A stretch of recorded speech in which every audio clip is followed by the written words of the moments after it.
रूस ने अमेरिका की 3 बड़ी न्यूक्लियर साइट्स को टारगेट किया है। साइबर अटैक हुए हैं जिसके नतीजे में अमेरिका ने अपनी न्यूक्लियर आर्सेनल की पॉलिसीज के अंदर तब्दीली भी कर दी है।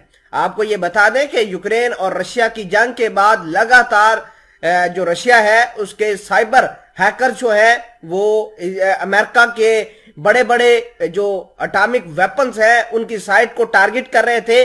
और अमेरिका की पेंटागन ने इस बात की तस्दीक की है कि रशिया किसी हद तक कामयाब भी हुआ है। अमेरिका ने अपने न्यूक्लियर साइट्स की तब्दीली की है और उनकी सिक्योरिटी को मजीद टाइट करने का ऐलान भी कर दिया है। अगर हम पेंटागन की रिपोर्ट के ऊपर नजर डालें तो वो ये कहते हैं कि रशिया यही नहीं कि यूक्रेन और रशिया के जंग के बाद ये काम करना शुरू किया है, इससे पहले भी वो काम करता आ रहा था और इसके बाद भी करता रहेगा। आपको यह भी बता दें कि रशिया की एक साइबर टीम है जिसका नाम है रिवर कोल्ड।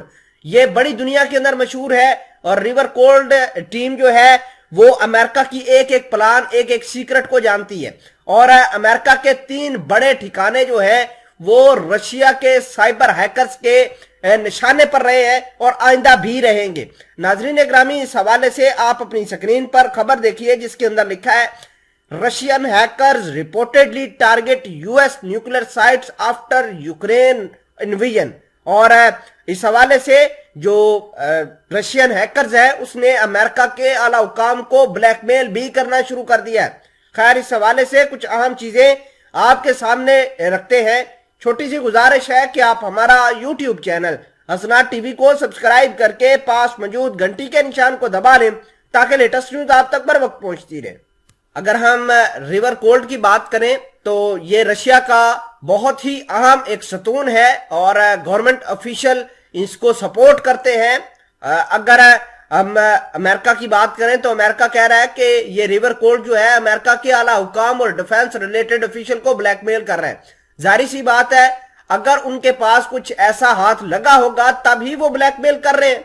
अगर हम बात करें नेड प्राइस जो कि पेंटागन के तर्जमान है, उनका कहना है कि हमें पता है कि रशिया और यूक्रेन की जंग जो है वो लंबे अरसे तक खिंचेगी और अमेरिका भी ये चाहता है कि दुनिया और ज्यादा क्राइसिस का शिकार हो। अगर हम रशिया की बात करें तो रशिया और टर्की ने मिलकर कहा था कि हम यूक्रेन के साथ टेबल पर बातचीत करने के लिए तैयार हैं, बातचीत के जरिए जंग का हल निकाल लेते हैं। लेकिन यूक्रेन के जो सदर ज़ेलेंस्की है उसने कहा कि हम इस बातचीत को रद्द करते हैं और टर्की ने जो एक मीडिएशन का स्टेप लिया था वो बर्बाद हो गया।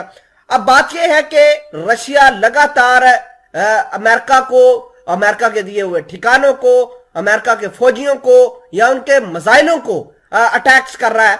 और पिछले दिनों मैंने आपको खबर दी थी कि रशिया ने 120 के करीब जो है गैर मुल्की फौजी मार गिराए थे, जिनमें अमेरिका के फौजी सबसे ज्यादा थे। अमेरिका ने जहां अपने हथियार दिए हैं यूक्रेन को, वहां इनको चलाने और ऑपरेट करने के लिए अपने फौजी भी दिए हैं। रशिया अब उनको भी मारना शुरू कर दिया है। अगर हम क्रीमिया के ऊपर बात करें तो क्रीमिया के ऊपर आज ड्रोन हमले हुए हैं और इन ड्रोन हमलों के नतीजे में रशिया की फौजी साइट्स को टारगेट किया गया है और यूक्रेन ने दावा किया है कि इन ड्रोन अटैक में रशिया के काफी सोल्जर्स मारे गए हैं।